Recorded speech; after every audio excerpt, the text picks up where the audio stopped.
Thank you all, 6 of you, for this rich conversation, which gives Sabine and me a really hard task now to come to an end. But before, I want to ensure you we won't go into another cleaning round, but more give some small hints on what we think was something to say more than these days were really enriching and brought us forward in our work and in our research. And as Hannah already said, we will take a lot with us. But to give this a little bit of more concrete substance to this general sentence of enriching and taking with us, we have some points we want to make, but really short, so that we can then go to wander and relax wherever we want.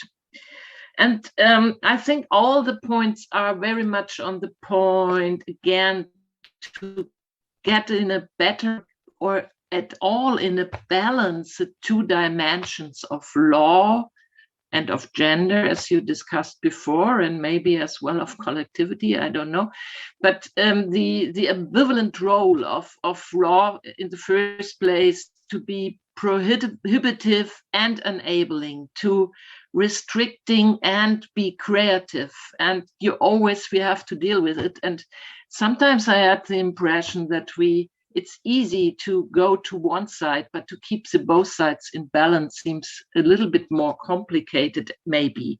But nevertheless, we had a lot of points how to go on with this. And the first I want to make is to come back to the keynote we had by Emily Crapham, and she talked a lot about the power of the text. And I would like to really take it a little bit wider, but we have a closer look in future on the forms and what genres of texts or as well of performances do with what they want to articulate or transport or whatever, that there is a certain power in it and that it has an effect in which way something, some thoughts, some arguments, some goals movements have now I've lost the beginning of my sentence, but I want to say that there's an impact these genre rules have and these implicit rules of how documents are formatted and done. And we should have this a little bit more in mind, I think, and to get the role of these not so often in the background in a way, as we go for the social life of law, so that we have a view on it as well. Sabine, would you go on for a moment here? Yeah, sure. If I could add a few glimpses by myself. First of all, I'm deeply impressed by the cleanings, which brought up so many new issues and perspectives for our next 3 years.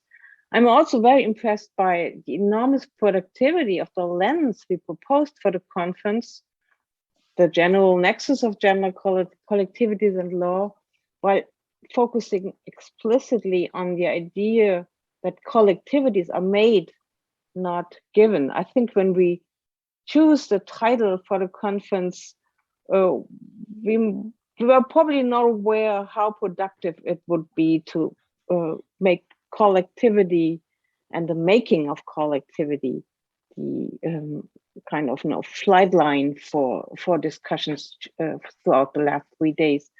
I would also want to go back to Emily Grapham's keynote for a second and remind us again of something she reminded us. Emily said that law has a social life.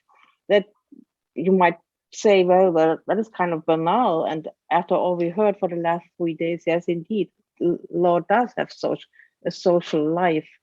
But I think we focused very much on the kind of the outcome, the social outcome of law and statutes and litigation, and not so much what Emily also reminded us of, the making of law.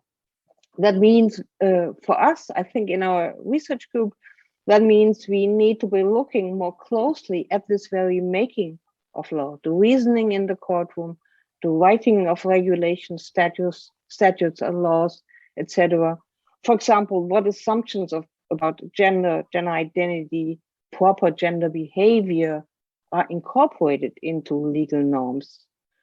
Morality, hegemonic norms such as the inviolability of private property, Hannah spoke about that just in the last cleanings, also flow into norms setting and thus into the law itself. So if you speak about the power of law in terms of forming social reality, in terms of the ontological effects, as Emily Crepin called it, of law, we also need to look at the side of the lawmaking. Who are the ones drafting the laws?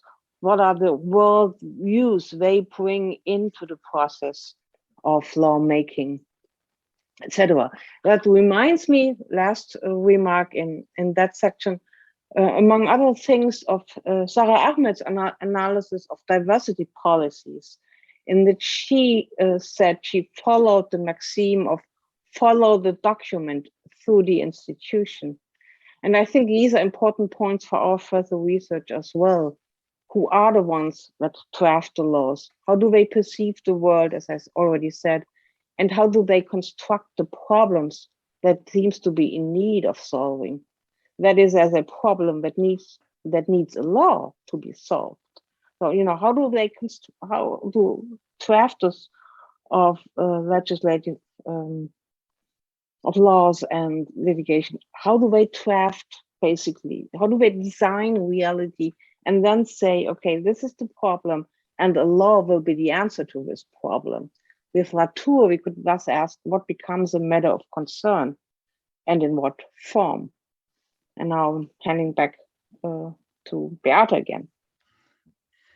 Yes, thank you, Sabine. So the second point we want to pick up is the role of critique, especially feminist critique, and where it may aim to. And again, it's this ambivalent role of law, which is somehow for our endeavor, I think, in the center of this question in a way. We learned from Cornelia Clocker, or we have not learned from her, but we could see in her analysis how much the human rights discourse proliferated during the last decades. In a way, it is already. We heard today from Julia Eckert her concerns of how within, I think, a little bit in this dynamics or in this developments, the singular became more important than the particular, and what does it make with us? And so again, the question is, when we formulate feminist critique within this field, we think we should very much see how to move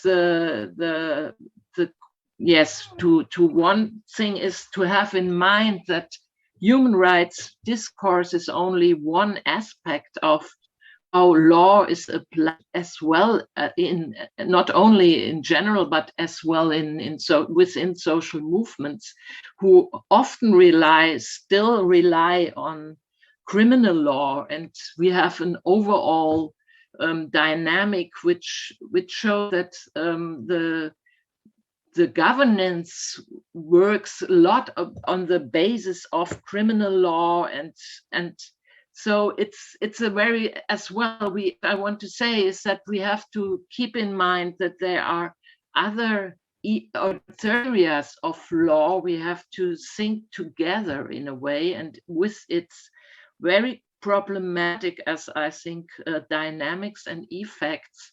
And one effect is, again, how to change the central question within all these struggles for a better law and for more emancipatory power, maybe from the what is good for me and what is good for the singular, for the individual, to move to a sense of what is good for us, and to think, of course, as well about this us and what it means, but as well to think more in relations, in how we are necessarily integrated and embedded in complicated relations, and to have more these relations than the single persons in mind, maybe. So, Sabine, would you like to? Yeah, just picking up on this, and maybe before the cleanings, I would have said that I was missing a little bit in our discussion throughout the last couple of days.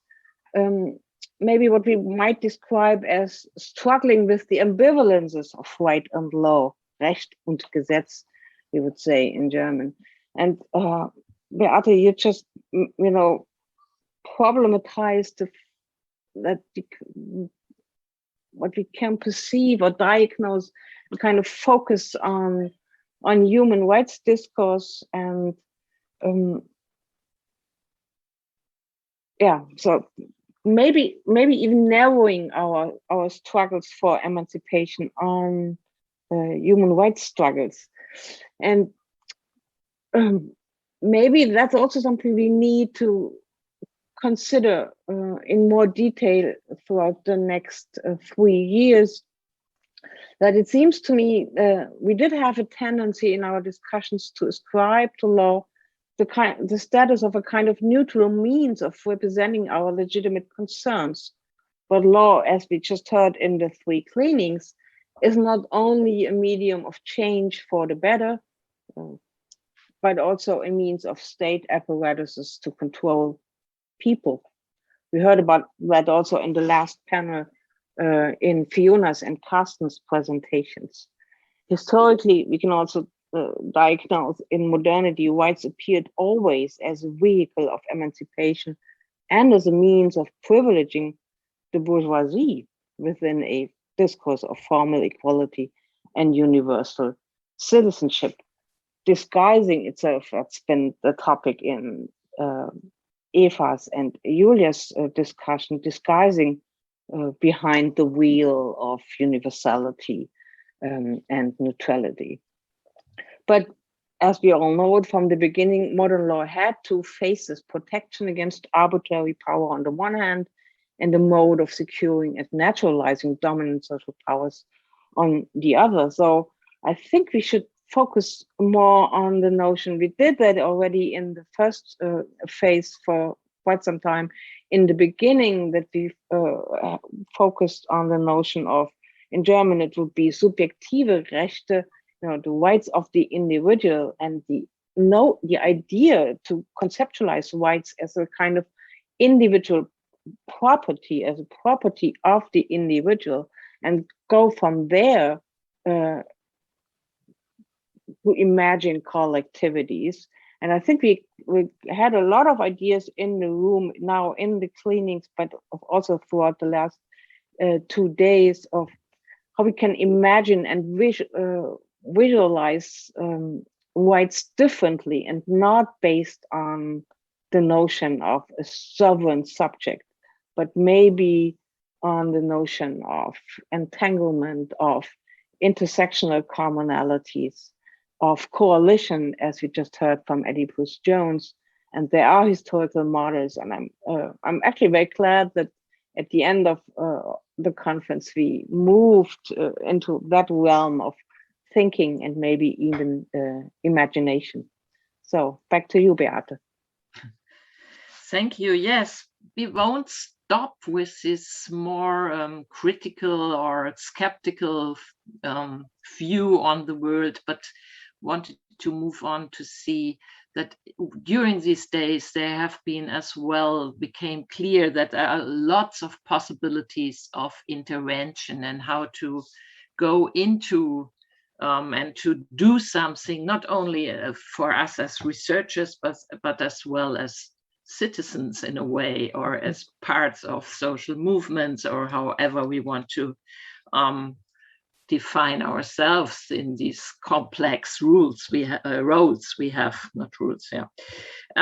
So again, there was in Emily Crapham's keynote the notion of the redrafting and the collective redrafting of legal text, and this is something we have in mind as well for our third phase of doing some such things collectively to find better formulation, better wordings for certain rights, whatever, we don't know yet, but I think this is one possibility to see how to intervene. What we have learned is from Lisa Hahn is that this assembling or collecting different actors always brings different perspectives together. And as well, there is something we could see. Julia Eckert referred before to Marilyn Strassern and her urgent, what is it, call that we should have in view the cuts we make within our research as well.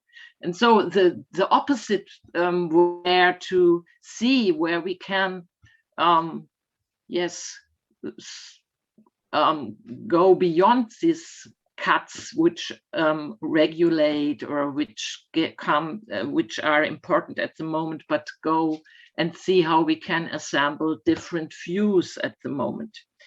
And the last, but even if we know that progress is a very complicated notion, there we should keep in mind that we want to achieve something and we want to fight for a better future in a way. And we have to do this reflexively for sure, and to keep in mind that we, as based and centered in Europe, have a very specific view on the world, and we should keep this in mind while going beyond these restrictions within that and going beyond neoliberal regimes of individualization, to keep it very moralistic. And with that, I would the last time give back to Sabine, maybe. Well, I don't really know if I have anything to add to that. I think I'm more skeptical on the notion of progress. I think I would rather go with Marx and say, okay, history is always a product of struggle, and nothing is ever achieved for forever. So I think we need to continue struggling and fighting, and keep an eye on the ambivalences of the power of law as oppressive and emancipatory, and not think that we will ever be able to move it to one side or the other. And not that I want to keep oppression in the game. That's not what I'm trying to say, but we shouldn't be naive in terms of we will once and for all we will be able to move to an entirely liberated and emancipated society. There will always be kind of, we talked a lot about the notion of the we in the last in the cleanings. I think the we is always something we need to strive for, and which will always be in dispute and in struggle. And because we will never know who the we is, we need to be careful about the exclusionary and marginalizing dynamics, even in our progressive and emancipatory politics. And I think that's it for me for now. Looking forward to the next round of discussions, and in the group and with the colleagues abroad.